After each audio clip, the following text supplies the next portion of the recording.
ગુજરાત માટે સૌથી મોટી ખુશખબરી મળી રહી છે। પાકિસ્તાનમાં બંધ કરાયેલું સિંધુ નદીનું પાણી હવે ગુજરાત પહોંચશે। જાણવા મળી રહ્યું છે કે સિંધુ નદી ગુજરાતની એકદમ નજીકથી વહે છે અને આજથી ઘણા વર્ષો પહેલાં પણ આ નદી ગુજરાતમાંથી વહેતી હતી। મિત્રો, શું છે હકીકત? શું સિંધુ નદીનું પાણી ગુજરાતમાં પહોંચશે? શું ખેડૂતોને કોઈ ફાયદો થશે કે નહીં? ચાલો આપણે જાણીએ। મિત્રો, જમ્મુ અને કાશ્મીરના પહેલગામમાં થયેલા આતંકવાદી હુમલા બાદ ભારત અને પાકિસ્તાન વચ્ચેના સંબંધોમાં તણાવ નવી ઊંચાઈએ પહોંચી ગયો છે। ભારત સરકારે સિંધુ જળ સંધિ બંધ કરવાની જાહેરાત કરી છે। આ દરમિયાન પાકિસ્તાને ભારત પર પૂર્વ સૂચના વિના અચાનક ઝેલમ નદીમાં પાણી છોડવાનો ગંભીર આરોપ લગાવ્યો છે। પાકિસ્તાની ન્યૂઝના અહેવાલ મુજબ પાકિસ્તાની અધિકૃત કાશ્મીર POKમાં મુઝફ્ફરાબાદ નજીક ઝેલમ નદીના પાણીનું સ્તર અચાનક ઝડપથી વધી ગયું છે। પાકિસ્તાની મીડિયાનો દાવો છે કે ભારતે કોઈપણ સૂચના વિના ઝેલમ નદીમાં પાણી છોડ્યું, જેના કારણે POKમાં પૂર જેવી સ્થિતિ સર્જાય છે। મિત્રો, હવે ચાલો આપણે જાણીએ કે સિંધુ નદીનું પાણી બંધ કરવામાં આવે તો શું તે પાણી ગુજરાતને મળશે? મિત્રો, એ પહેલાં આપણે જાણીશું કે એક સમયે ગુજરાતમાં વહેતી સિંધુ નદી અચાનક પાકિસ્તાન કેવી રીતે પહોંચી। મિત્રો, ઐતિહાસિક તથ્યો પર નજર કરીએ તો 1819માં ગુજરાતના કચ્છના રણમાં ભયાનક ભૂકંપ આવ્યો હતો। આ ભૂકંપ એટલો શક્તિશાળી હતો કે સમુદ્રમાં સુનામી આવી હતી, જેમાં 1500થી વધુ લોકોએ જીવ ગુમાવ્યા હતા।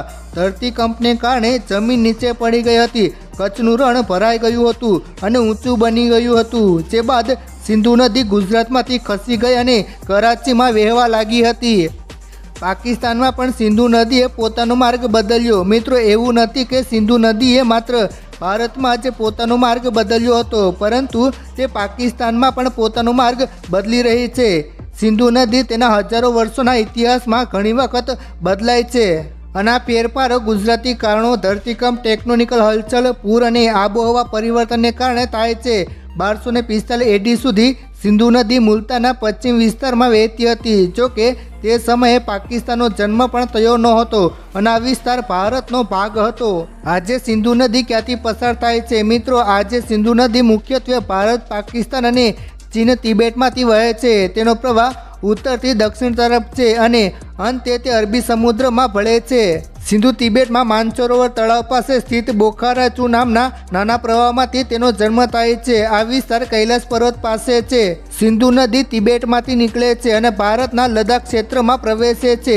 અહીં તે લેહ, કારગિલ, નિમુ, અલેક અને સાસપોલ જેવા વિસ્તારોમાંથી પસાર થાય છે। સિંધુ ભારતમાંથી પાકિસ્તાનના ગિલગિટ બાલ્ટિસ્તાન ક્ષેત્રમાં પ્રવેશે છે। પાકિસ્તાનમાં તે પંજાબ, ખૈબર પખ્તુનખ્વા અને સિંધ પ્રાંત કરાચીની નજીકમાંથી વહે છે અને અરબી સમુદ્રમાં ભળે છે।